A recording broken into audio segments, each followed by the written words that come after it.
Councillor Alan Brett, leader of Rochdale Council, and we're doing National Reflection Day, reflecting what's happened in the 12 months since all the lockdowns and seeing what lessons we have learnt. Probably the biggest single change in my life is I've suddenly, at the age of 70 plus, become a walker. I walk everywhere now, especially during the day when I try every day to do at least an hour's walk. Fortunately, I'm lucky enough to live in some of the most beautiful Pennine countryside. I'm naturally an optimist, and therefore throughout the pandemic I've said to everybody, when they ask me how I am, I say I'm magnificent, hope you are the same.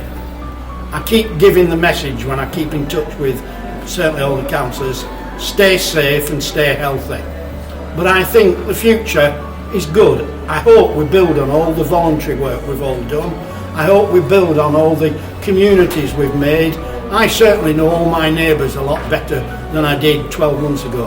My team have just been absolutely amazing. I think, we've been in the front line trying to support businesses, trying to enforce the legislation, trying to keep up with all the changes which are happening on a regular basis. But our team have really pulled together and it's brought the best out in people.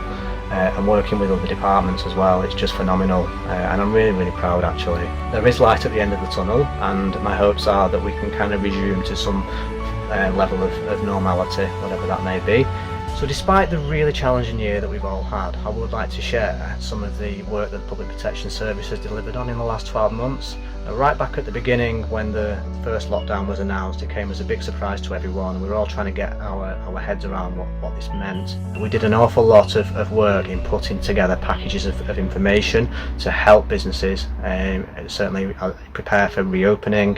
I suppose my outlook on life has changed. I appreciate absolutely everything now, and again, things that we perhaps took for granted before, the moments with friends, the moments with family, the travels that you do, the fact that you could just nip on a train and go somewhere. Throughout this COVID period, we've had a wonderful team and a wonderful service, as well as the council doing a terrific job. We've put a full service out throughout this whole COVID, and I can only thank the staff from the bottom of my heart. Hopefully, come the end of June, we're hoping to see the light at the end of the tunnel and see everything go back to normal, and hopefully see a better borough coming out of this during the lockdown. This time 12 months ago, I was on a phased return to work after a period of ill health. Little did I know that this would turn into a prolonged period of working from home. So I watched and learned of the impact of the pandemic through the lens of the telephone and video calls, laptop and tablet screens, and the television. An increasing sense of frustration that I was not on the front line with my colleagues, with the realisation that while I felt fit enough and safe enough to be there, my presence would have increased the anxiety not only of my family but my colleagues, and they had enough on their plate without having to worry about me. We are not through this yet. Sadly, more people will die, so we need to be sensible as restrictions are lifted. Continue to follow the guidance such as hands, face, space to stay safe and protect others. And hopefully this time next year, life will be back to a semblance of normal for most of us. As with most people, the year has had its ups and downs, with family celebrations, social gatherings and holidays not going ahead. But I'm hoping for better times and looking forward to catch-ups and afternoon teas again. I think one of the hardest things for me has been the difficulty in seeing friends and family. I'm very close with my parents, and it's been very tough not seeing them regularly, not being able to kind of go sit in their house and spend the day with them. So that's been really tough. What has been quite difficult is that the way that we work as GPs and the way that general practice and primary care function has completely changed. We've gone to triage-based systems, and quite often we're trying to work around doing something in an entirely different way, which sometimes can be a lot more difficult. I think what has changed is my ability to enjoy perhaps the little things, and that's been something really nice. I've enjoyed going out for lots of walks, sitting outside, doing things a lot more kind of back to nature rather than just going out and going shopping or going out to restaurants. So it has been nice to kind of simplify things and perhaps to slow my life down.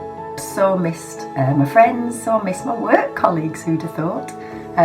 but really miss my family, I think. You know, my 93-year-old mother-in-law just does not understand why we aren't there on a Sunday, having Sunday lunch and catching up. But who would have thought we'd be FaceTiming Nana? You know, we've found a way, haven't we? Work-wise, I have been involved in setting up the community response, the helpline and the hubs to really help people who have been struggling, keeping them safe and well. It's been really hard because we had to do it so quickly and so carefully, but it's been hard listening to people's stories, how much people have been struggling and the heartache people have gone through. But the response we galvanised was amazing. Thousands of food parcels, wellness cards, wellbeing chats, shopping, picking up medication, you know, walking dogs, absolutely fantastic. And somebody did call it magical. I was proud to be part of it. Thank everybody for being part of it. The past year has been one of the toughest years of my life, both personally and professionally. The death toll has sadly been unprecedented. The devastation to the lives of individuals and families has been heartbreaking.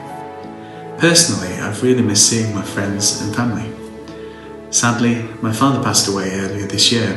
That was really hard. Being unable to see Mum or give her a huge hug, just when she needs it the most, has been pretty awful. Hopefully, it won't be too long before we've got better times ahead.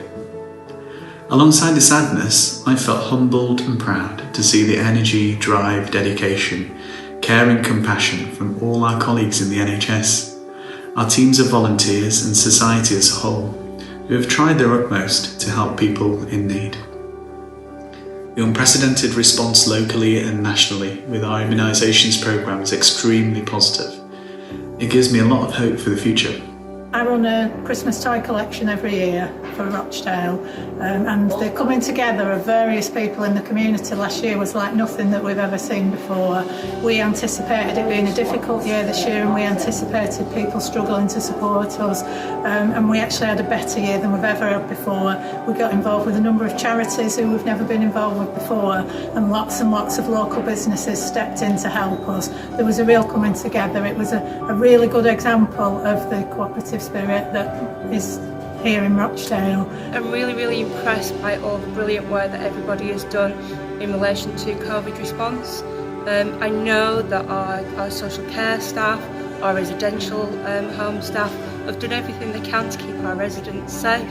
I'm really looking forward to continuing to work with the teams in Rochdale to get people back to normal. Here we are, almost at the end of lockdown and looking back over the last 12 months. Basically, I think my priorities have changed quite a bit. Perhaps I prioritised work a little bit too much previously, and now I am determined to prioritise family. And sometimes I have to say self, which is something that I don't always concentrate on. One of the things that I hope I've achieved is a connection with people, even if it's digital. I've tried to give out information so that we're myth-busting and reassuring people about what's going on. As to the future, what do I hope for? I hope for a bit of normality, and I hope for my children, grandchildren and great-grandchild that the future is looking much better. And I hope for you and your family that things look much better. Also, we'll be able, when we come to the end of this, to reflect on the brilliant work that the key workers have done, the NHS workers, the frontline workers, and also to commemorate and celebrate the lives of those that we've lost.